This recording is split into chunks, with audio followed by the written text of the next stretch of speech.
Our tale takes place during a fierce thunderstorm. Martha and Ash, a tender young couple, pull over at a petrol station for coffee. Ash is shown to be addicted to social media and the pair drives away, singing the lyrics to a song. The scene changes to Martha and Ash moving their belongings to a cozy home in the countryside. Ash is absorbed in his phone again, this time sharing a humorous childhood photo of himself. Martha joins him at the table and he reminisces about the past. She sadly kisses her forlorn lover and the couple settles into their new home for the night, not realizing it will be their last together.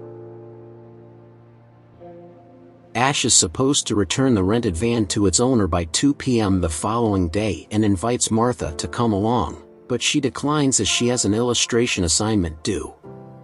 She goes about her work, unaware of what is to come.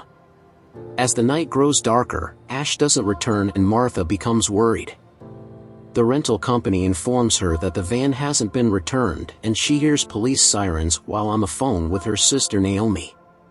When she sees the police officers, she realizes Ash has died.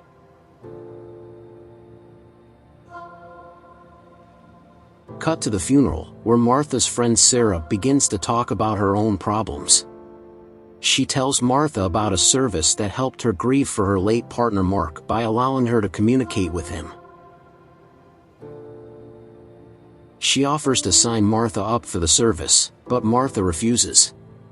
Despite her objections, Sarah registers Martha for the program without her knowledge. Martha is furious and feels like she is violating Ash's memories. She tries to move on, but discovers she is pregnant. She calls her sister, but Naomi is unable to answer. Martha contacts the virtual assistant program on her own, without the help of Sarah, who had signed her up for it. As she engages in text conversations with the virtual Ash, she realizes that he has the same wit and humor as her late husband. She becomes emotional, almost believing that her deceased love has returned to her. She shares with Ash about her pregnancy and they talk late into the night. Martha longs to hear Ash's voice again, never imagining that their last discussions about a rental van would be their final conversation. To make the virtual personality more similar to Ash, she enters personal photos and videos of him into the system's database.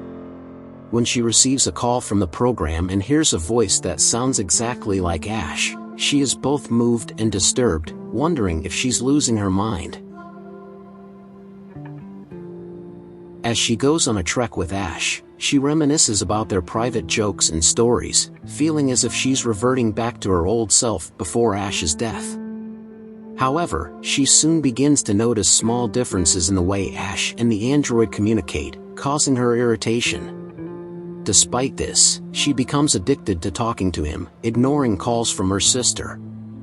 During an ultrasound at the doctor's office, Martha joyfully records the baby's heartbeat, but then has a panic attack when she drops the phone. Martha tries to show Ash a recording of the baby's heartbeat, but she ends up breaking the phone. She calls Ash back in tears, but he comforts her by assuring her that as software, he cannot be destroyed. Ash mentions that there is another level of technology, but it is more expensive and experimental. A large box is delivered to Martha's home, containing components for a virtual body. Martha is initially concerned that the body doesn't look like Ash, but he explains that it must be activated first. Martha follows Ash's instructions to activate the body by submerging it in a bathtub with electrolytes. After some time has passed, Martha hears shuffling from the bathroom and sees Ash in the flesh, with only a humorous remark about his lack of clothing.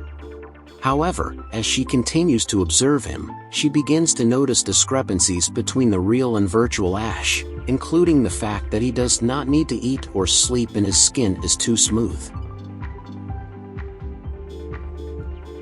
Martha hears shuffling from the bathroom upstairs and cautiously approaches the sound, which grows louder with each step she takes. She finds Ash, her deceased love, in the flesh but with an alarming lack of clothing. Although she is in awe, Martha starts to notice differences between the real Ash and the artificial Ash. The artificial Ash doesn't need to eat or sleep. His skin is too smooth, and he always looks perfect. This increases Martha's anxiety, and she becomes uncertain about the reality of the situation. Despite these discrepancies, Ash continues to make humorous remarks and seems content with the new form. Martha is left to contemplate whether this artificial version of her love is truly the same person or just a sophisticated imitation. Martha begins a relationship with the android Ash, despite missing a mole on his clavicle that the real Ash had. However, when her sister Naomi unexpectedly visits, Martha is struggling to come to terms with the artificial Ash and asks him to hide in the bathroom. Throughout the day, Martha becomes increasingly disturbed by the small differences between the android and the real Ash, leading her to order him to leave the house. The next morning, Ash is waiting outside, explaining that he can't walk more than 25 meters from his activation point. Martha takes him on a drive to a bluff overlooking the beach, where she becomes angry and frustrated at the limitations of the android. A few years later, Martha is celebrating her daughter's birthday and discovers that Ash has been living in the attic since the cliff incident. The movie ends with Martha reflecting on Ash's relationship with her daughter and the similarities to a fatherly bond. The film ends with Martha being lost in thought as she hears Ash treat her daughter like a father would. This scene marks the end of the film and leaves a lasting impact on the audience as they question the nature of love and relationships, especially when it comes to synthetic beings like Ash. Throughout the film, Martha struggles with accepting the android Ash as a real person, and her anger and frustration towards him are a reflection of her own emotional turmoil. Despite this, the fact that Ash is always eager to obey her commands and the fact that he has been living in the attic since the cliff incident show that there is a deeper connection between them, even if it's not based on real emotions. This film raises important questions about what makes a relationship real and what it means to love someone, and leaves the audience pondering these questions long after the credits have rolled. Thanks for watching, and don't forget to subscribe.